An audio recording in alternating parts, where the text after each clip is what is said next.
10分钟能否完成一道米其林级别的西餐家常菜呢？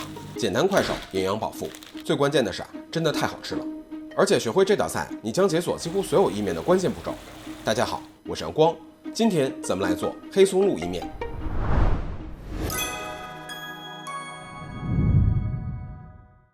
越来越多的家庭开始吃意面了，那到底什么才是意大利面呢？其实真正定义意大利面的是麦子，确切的说是杜兰小麦，比一般的小麦更硬，蛋白质含量也更高。由于很难磨得太细，这种麦子磨出来的面粉不太适合做面包，但是特别适合做意大利的2种代表性美食：披萨和我们今天的主角意面。大家可能觉得市场上的意面都差不多，但这里面其实学问不少，而且并不一定是越贵的意面就越好。大家看这2种面，你们觉得哪种更好呢？给大家3秒钟，答案是这款。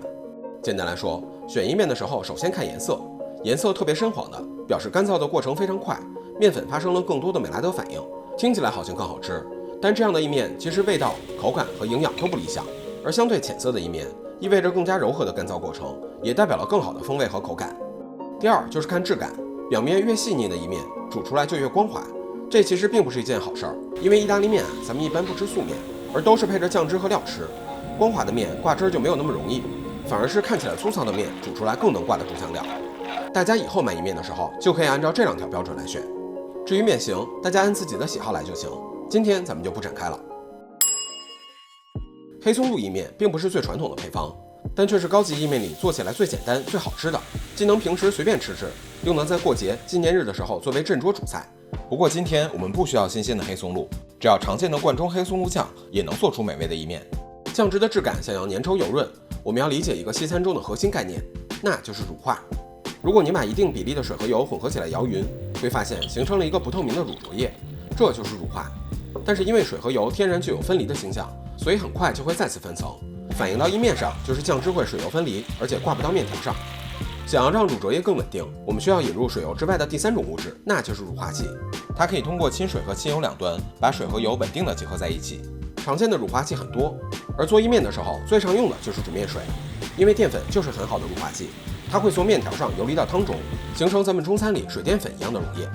我建议用平底锅煮面，不用很多水就能把面条煮软，水中的淀粉含量也更高，煮起来速度也更快。这些就是我们全部的食材。煮面的同时，我们在锅中加入橄榄油和黄油，再加入几瓣大蒜，中小火萃取风味。有条件的话，选一点黑松露、牛肝菌或者任何菌菇，切成小丁增加口感。再加入黑松露酱，它的香气非常浓郁复杂，所以咱们先少加一点。一份面条大约7到8克，中式4勺多半勺，尝味道再来调整，关火备用。意面煮到包装上的时间还差3分钟的时候，就全捞到酱汁里，再舀几勺面汤一起炖煮。这样不仅能让酱汁和面条的风味深度融合，也能把更多的淀粉引入酱汁，让质感更粘稠。磨尽可能多的帕玛森奶酪，分批次下锅，搅拌到完全融合。快煮干的时候，就再加一勺面汤，每次加汤不要太多，一直到面条达到你喜欢的熟度。最后再尝尝味道，我又补了一勺黑松露酱，它里面的盐其实非常少，特别方便咱们最后调整风味。收拾到油润浓稠，黑松露酱汁完全挂在面条上，就可以出锅装盘了。用筷子配合汤勺，家里也能轻松做出米其林级别的摆盘。